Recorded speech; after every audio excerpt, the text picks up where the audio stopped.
You ever see a deal online that just seems a little too good to be true?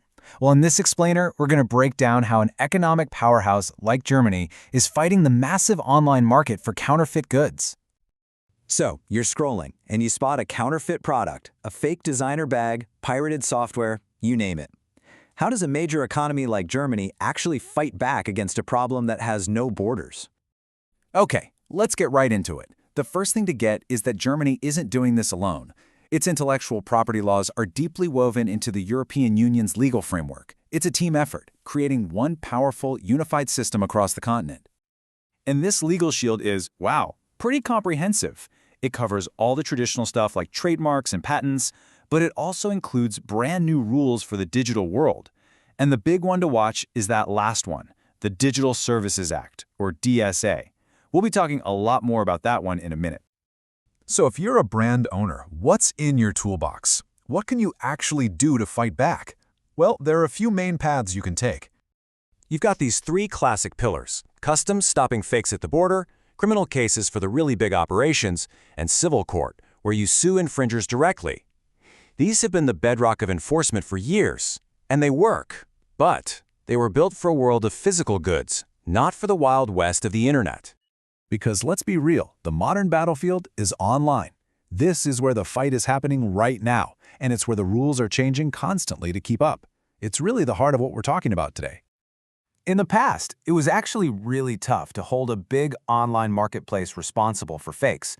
As a brand owner, you had to prove the platform knew about a specific fake product and then just failed to do anything about it. That's a pretty high bar. But this is where things started to change. A huge court decision back in 2022 began to flip the script. It opened the door for platforms to be seen as directly responsible, which puts way more pressure on them to actively police their own websites. So, what about another classic online problem? You know, when a counterfeiter takes a famous brand name and just slaps a .de on the end to create an infringing German website? Germany has a really slick tool for this. A brand can file for what's called a dispute entry. Think of it like a legal freeze on the domain. It locks it down so the counterfeiter can't sell it or transfer it while the court case is going on. It's a super effective way to neutralize the threat. And that brings us to the biggest development of all. Remember I mentioned it earlier? The European Union's Digital Services Act, the DSA. This thing is an absolute game changer for online enforcement.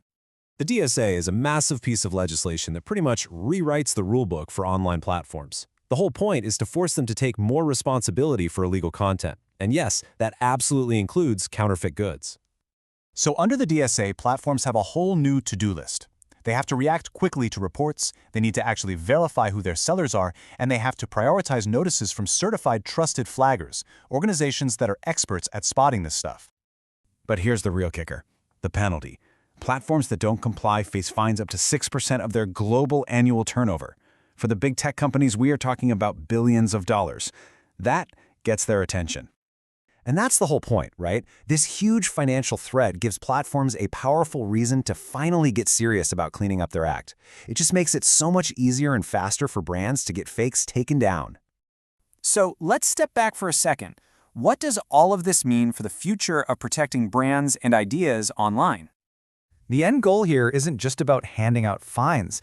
It's about building a fundamentally different online world, one that's safer, more transparent, and that really stands up for things like consumer protection and fair competition. And that brings us to the final question. The DSA is a powerful new weapon, no doubt, but technology is always evolving and so are the counterfeiters. So are these new laws the final solution, or are we just starting a brand new, maybe even more complex chapter in this ongoing battle?